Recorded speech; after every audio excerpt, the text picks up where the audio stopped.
G'day from Montreal, and what the drivers drove for the Canadian Grand Prix. An interesting collection of cars, and you'll have all the details momentarily. Let's start with Lando Norris, and he actually took up 2 car parks on the first day, his and Fernando Alonso's, in a very ordinary effort, parking his car in what is the most unusual car park that the F1 drivers drive in the whole year. It's on the other side of this lake, and the drivers have to then walk across a bridge. But I can tell you that within about an hour of him parking like that, his security guard, who actually drove him there, came out and repositioned this GMC Yukon SLE.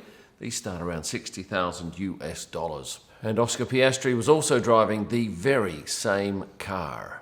Now this race, along with the US races, sees drivers driving some very large cars, and Kevin Magnussen was in a Dodge Durango. This SUV has a 5.7 litre Hemi engine. You'll get just 22 miles per gallon on the highway, or 13 in the city, which equates to about 18 litres per 100 kilometres on average. And it's 0 to 100, not that flash, 6.4 seconds. And a lot of the cars that we saw come in here were extremely dirty. Why? Well, it's tricky to get to this track. Some of it is actually off-road. It's on a dirt road around the back of the rowing lake. And as such, most of the cars end up filthy when they arrive, especially after a lot of rain. And we did have a lot of rain. Kevin's teammate, Nico Hülkenberg, was also in a large SUV, a Ford Expedition Limited Max. And the beauty of this particular car park is from our media centre, I can see all the cars across the lake.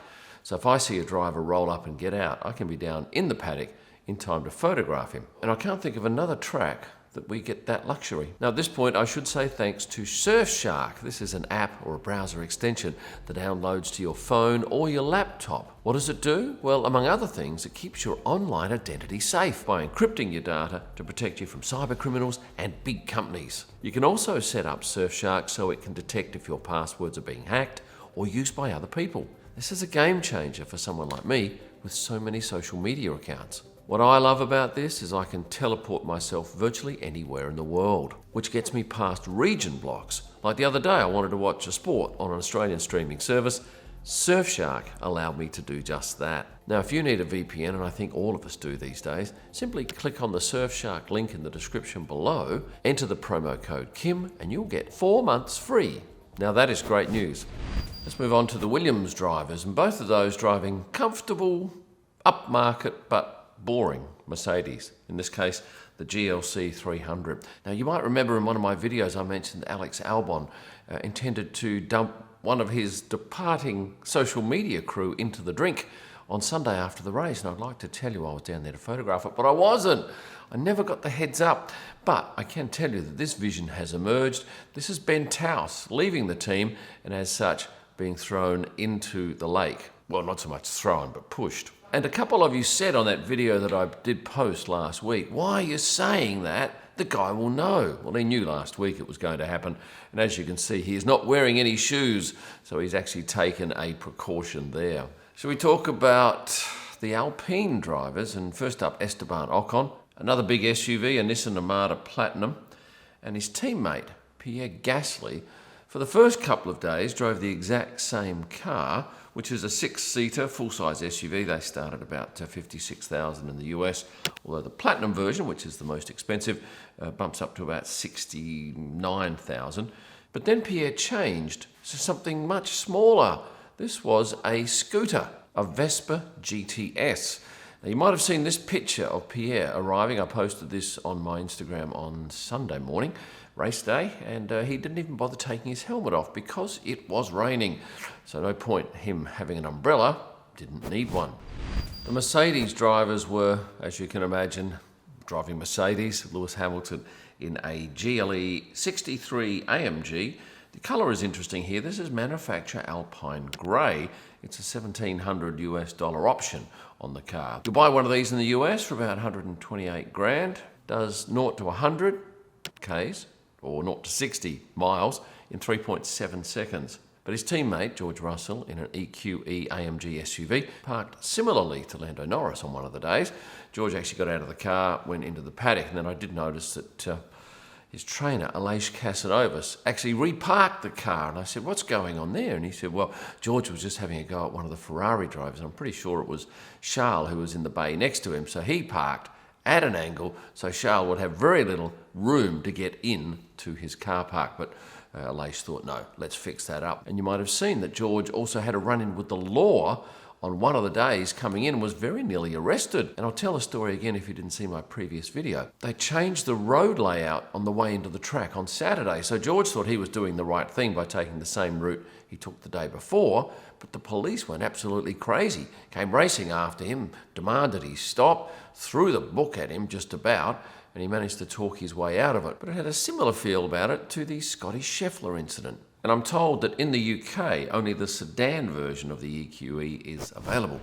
At some tracks, the team principals park next to their drivers, so they'll have 3 parks per team. But here, only the drivers get the area on the right-hand side, the team principals park on the left. But this year, they added some AstroTurf, because in past years, it's been extremely muddy. And one year, Carlos Sainz, I think it was, could hardly even get his car up that hill. It was so boggy because of the rain, which you can pretty much bank on at this race. Let's go now to the VCARB drivers, and Yuki was in an Acura TLX Type S. This has a 3-litre turbo V6 and starts at about $57,000 in the US. Now, his teammate wasn't in the exact same car as they often are.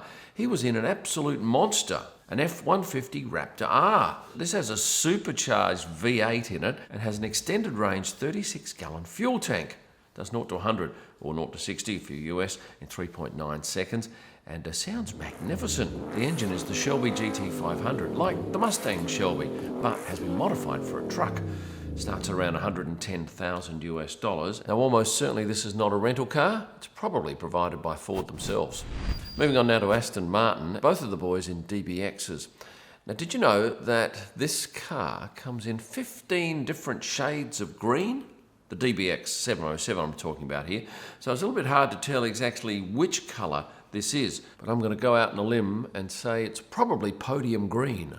Ferrari next, and both drivers had beautiful Ferraris. However, Charles Leclerc didn't drive his to the track.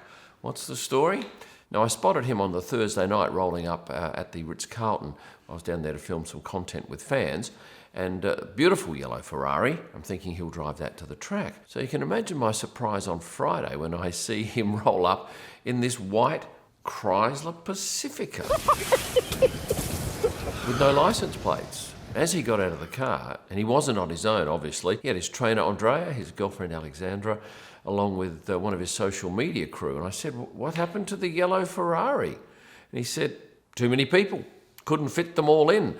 So he's gone to something far more pedestrian. But on the back window, you can see a piece of paper stuck on the inside, which I gather is a temporary license plate. And as such, I think this is probably a very new car provided by the factory. Now, next to it was the car of the week, as the Ferrari drivers often drive, a Ferrari 296 GTB. And I see that Ferrari hybrid sales, which this is a hybrid, have overtaken traditional models for the first time in history. 51% of Ferrari's cars sold between July and September last year were hybrids, compared with 43% in the previous 3 months. Now, this car has New Jersey plates with a manufacturer designation, so basically it's owned by Ferrari North America, which is headquartered in New Jersey.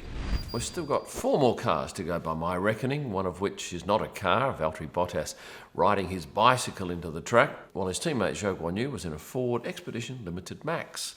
I liked his outfit on Thursday coming into the track. The other days wore his standard team kit.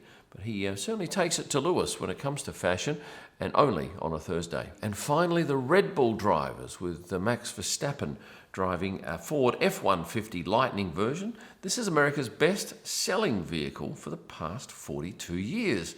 Ford says they sell one every 53 seconds from that F-150 series. And Sergio Perez is the final driver, driving the exact same car as Max Verstappen. This is one of the easiest tracks to do my Drivers Drove video because every driver has their name on a sign.